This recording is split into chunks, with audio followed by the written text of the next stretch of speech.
What's going on, YouTube? This is SG1 Sports, and you're watching our college football channel. It's time for my playoff ranking projection. So we're going to project what the college football playoff rankings are going to look like tomorrow night. I do think there's going to be some movement in the top 10. Obviously, there's going to be some movement in the top 10 with Tennessee falling, but I think you're going to see some other teams move besides just Tennessee falling, and I will get to that. But let's start at the bottom. I've got Ole Miss dropping to 21, Cincinnati at 22, Iowa 23, Texas 24, South Carolina 25. So I feel like we're going to have some 4-loss teams in there this week. We pretty much just have to. Again, Ole Miss, Cincinnati. Cincinnati moves up a little bit. Ole Miss drops a little bit because Ole Miss lost and Cincinnati won. But you look at Iowa, Texas, and South Carolina. Iowa's really been playing better as of late, and the committee has talked about that before, about how they like how the team is playing now. But you look at Iowa, they've got wins over Purdue and Minnesota. Those are 4-loss teams, not great wins, but they're decent wins. And they don't have any terrible losses. 2 of their losses, of course, coming to Ohio State and Michigan. And then we know the committee loves Texas. They've got the win over Kansas State, so I think they'll probably throw them in there. And then South Carolina, it's kind of tough because you did see them get really embarrassed by Florida. They got blown out, but they do have this win over Tennessee now, so I think that might be enough to get the Gamecocks ranked this week. Again, these last 3 spots are really tough. I don't know who else potentially could go there. Maybe Coastal Carolina makes their debut in the top 25. Do they drop UCF all the way out? I think you have to with 3 losses. But yeah, 21 through 25. Again, I apologize for my voice. I've been sick and don't have it all the way back just yet. But we're going to try to get through this video. We'll go now 16 through 20. North Carolina at number 20. After the loss, I think that's going to drop them a good bit. They really don't have anything on the resume. You look at the loss to Notre Dame, now a loss to Georgia Tech.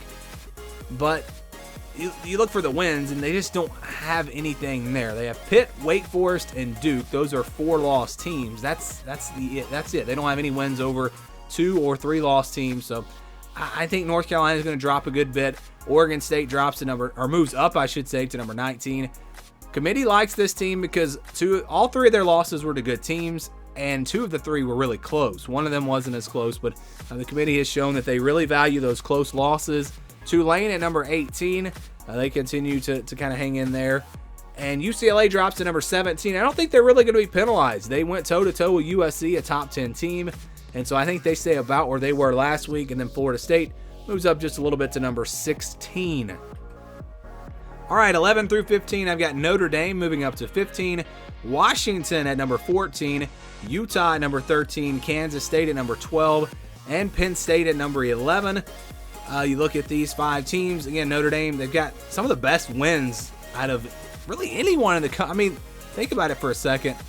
It hurts a little bit now that North Carolina lost, but if we're talking about wins over 1-loss teams, Utah and Notre Dame, the only teams that have those. Utah, of course, beating USC, Notre Dame beating Clemson. Notre Dame also has the win over North Carolina, a top 25 team, a 2-loss team. So I think they're going to be up there pretty high, up to 15. Washington won, and they've got the big win over Oregon. Utah, tough loss, but on the road, close game. I don't think they're going to drop much. Kansas State continues to move up. I think one of the reasons the committee really likes Kansas State is because of their losses being close. And again, the committee has shown that this year. They are rewarding teams for close losses. If you are close in your games, the committee is rewarding you, and that's what Kansas State has been. They haven't really been blown out by anyone. Even Texas, they came back in that game, almost won it. And then Penn State at number 11. I mean, they have really dominated in most of their games. Of course, the 2 losses to Michigan and Ohio State, but I mean, those are top 5 teams, and everyone else, again, they've really dominated. So it's, is Penn State a top 5 team? I think you could make that argument, but the resume is just really lacking, and I think that's why they don't quite crack the top 10. Let's go to the top 10 now. I've got Oregon at number 10. They move up after a win. Tennessee, I've got them dropping to 9. So yes, they have a head-to-head over LSU and Alabama, but the committee has shown that they penalize teams for blowout losses.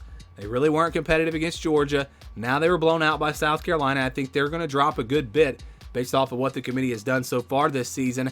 Clemson up to number 8.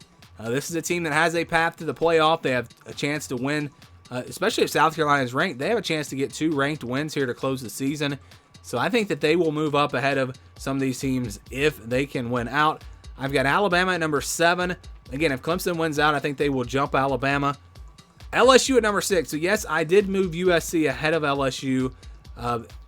And let's just get into that conversation real quick. So yes, USC versus LSU. LSU is ahead of USC last week. But when you look at the resumes, now USC has 2 pretty good wins. Oregon State and UCLA. Also, Washington State's not a bad win. Tennessee has better wins. They have LSU, they have Alabama, and then they have the win over Pitt, which is similar to the Washington State win for USC. So yes, excuse me, I was looking at Tennessee's resume. So LSU's resume, sorry, they have a win over Alabama and a win over Ole Miss. So that's a little bit better than Oregon State and UCLA. And then they have a win over Mississippi State. So it's pretty comparable resumes, but I would give LSU the advantage because they have the win over Alabama. Here's the problem for LSU. They have 2 losses. USC only has 1, and I think that's why USC will jump ahead of them now that the resumes are much closer. Also, the loss to Tennessee hurts a little bit more now that you see Tennessee not up there in the top 5. So those 2 things really, USC's win, Tennessee's loss, I think those things really hurt LSU, and that's what puts USC up to number 5. So let's go to the top 5 now, and you can see, I think the top 4 will still be the same. Georgia, Ohio State, Michigan, TCU. I think they clearly will be in that order. If you go by the resumes, they should be in that order. USC, you can make an argument their resume is better than TCU, but they have the 1 loss. So I think, it would be interesting if USC wins out and they add wins over Notre Dame and then maybe Oregon. Could they possibly pass an undefeated TCU? I think that's possible, but I think that the loser of Ohio State, Michigan would drop below TCU and USC, and we would see both the Horned Frogs and the Trojans make it into the college football playoff if that does indeed happen. So that's what I think the rankings are going to look like. Now I'll show you what the rankings should look like if the committee followed their criteria. This is what the rankings should look like. It should be Georgia, Ohio State, Michigan, TCU, USC. Those teams should all be the same. But Tennessee really should be ranked at number 6 when you look at the resume. Wins over LSU and Alabama. Yes, their losses were not close, but that's not in the criteria. The committee is supposed to not look at the scoring margin of these games. Therefore, Tennessee would have the better resume. They have the head-to-head over LSU and Alabama. So I think Tennessee should still be ranked ahead of LSU and Alabama. But I get it. I get why the committee is doing that. And then I think Clemson should be ahead of Alabama. Clemson's resume, pretty similar to the Crimson Tide. Washington has the head-to-head over Oregon. Both teams have 2 losses. Washington should be ahead of them. Then you've got Penn State, UCLA, Utah, Notre Dame, Florida State. Those teams pretty similar to what I think the committee would do, or it's going to do. Tulane, Kansas State, North Carolina, Oregon State, Ole Miss, Iowa, South Carolina, Texas. And I think Coastal Carolina, look, 1 loss. They should be in there somewhere. I know they haven't really played anyone, but to make it this far with just 1 loss, I think that there's enough there to rank them ahead of maybe some 4-loss teams. So that's what I think the rankings should look like.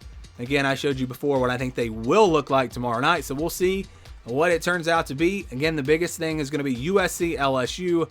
Does USC jump LSU? I think they do. What do you guys think? Let me know down in the comments below. Thank you for watching, and stay tuned for more here on the SG1 Sports College Football Channel.